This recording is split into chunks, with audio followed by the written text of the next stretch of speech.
Anybody who knows anything about Platinum knew this Bayonetta related announcement for the 15th anniversary was going to be extremely disappointing.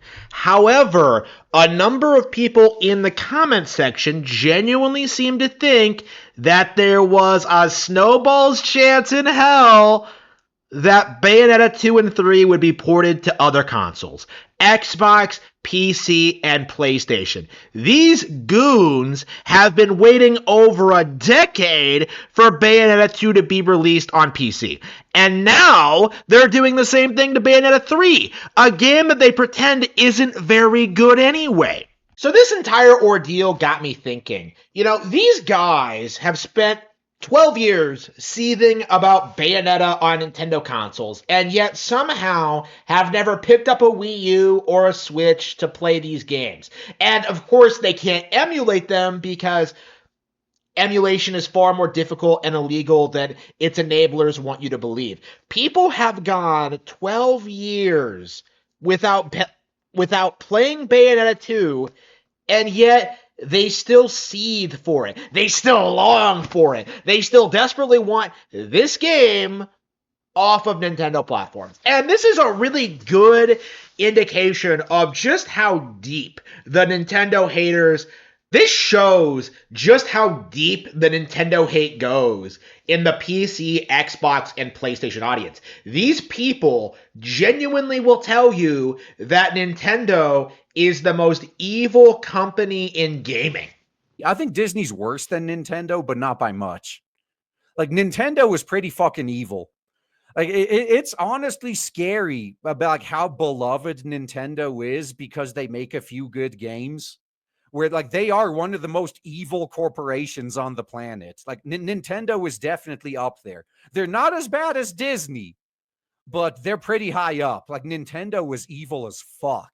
The delusion runs deep. This idea that Nintendo is some corrupt, evil entity, people unironically make these statements. They genuinely believe this is true, that Nintendo is one of the most evil corporations on the planet. Like, why exactly? You never see these people explain exactly why Nintendo is so awful, but what it essentially amounts to is that in their youth, they were indoctrinated by game journals, indoctrinated by gamer culture, indoctrinated by the online gaming community into thinking Nintendo somehow fell off. That Nintendo just wasn't competitive, that they weren't producing good games for adult gamers, that they were censoring their games, that they hated you, the consumer, that they weren't putting out enough new entries in your favorite franchises. I've heard it all, right? Over and over and over again for the past 30 years, okay? And the more you look into this kind of thing, the more you research it, the more Nintendo games you play, the more you study, the more you look into these arguments, the why people don't like Nintendo, you essentially realize that Nintendo is right about everything. Nintendo does make the best games, they make the smartest hardware decisions, they make the best business moves. Like, Nintendo is by far the best company in the gaming industry. But as of right now, in 2025, there are a lot of people who can't bring themselves to face it because, in a lot of ways, hating Nintendo is their defining identity as gamers. To them, hating Nintendo is kind of a rite of passage. Like, this is proof that you don't play kiddie games anymore. I'm a cool, mature gamer who only cares about hentai and making sure that the titties bounce enough in my JRPGs. Like, I don't have time for that kiddie Nintendo stuff anymore. Completely ignoring the fact that Nintendo has been producing a number of high quality titles aimed at mature audiences for the past 20 years, right? There is no denying that Fire Emblem was always geared to an older audience. There's been no denying that Nintendo has been working closely with third-party developers to produce really engaging, fresh, original titles on Nintendo hardware. And there is absolutely no getting around the fact that Nintendo censors their games less than other companies do. Now, this is a major point of contention with a lot of people because this has always been one of their go-to copes. This idea that PlayStation and PC is somehow like less controlled than Nintendo consoles, but that is pretty observably not true. After what we've seen with Skullgirls and what we've seen with recent decisions made by PlayStation, right? Nintendo doesn't really force companies to make changes to their games, right? Unless it's absolutely necessary. Like, it's really interesting to see people bend over backwards to try and keep up this farce that Nintendo is a particularly censorship happy company by increasingly referring to 30-year-old cases involving Mortal Kombat 1 and Night Trap. The fact that you have to refer to 30-year-old games, situations that only happened because this predated the existence of the ESRB, that shows us everything we need to know. The agenda against Nintendo is and always has been a complete and utter cope.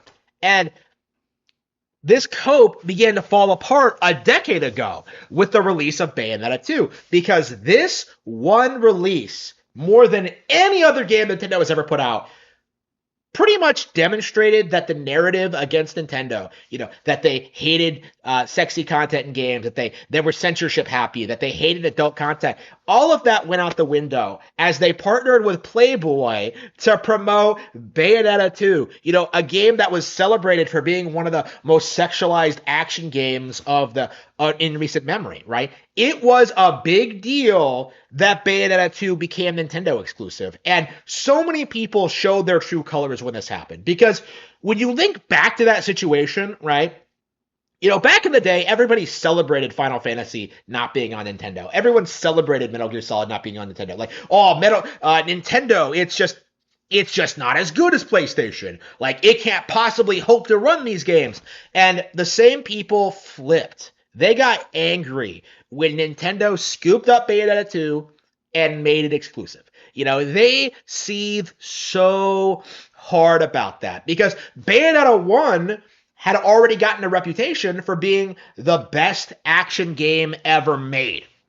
This wasn't some no-name third-party title that nobody cared about. No, this was the premiere of action games at the time.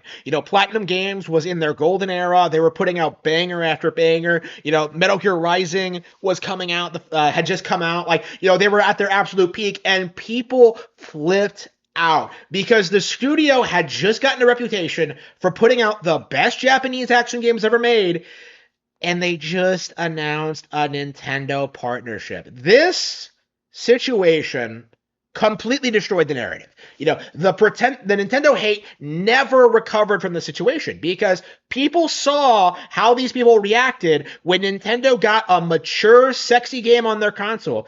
They saw how they, to this day, still port beg for versions on other consoles.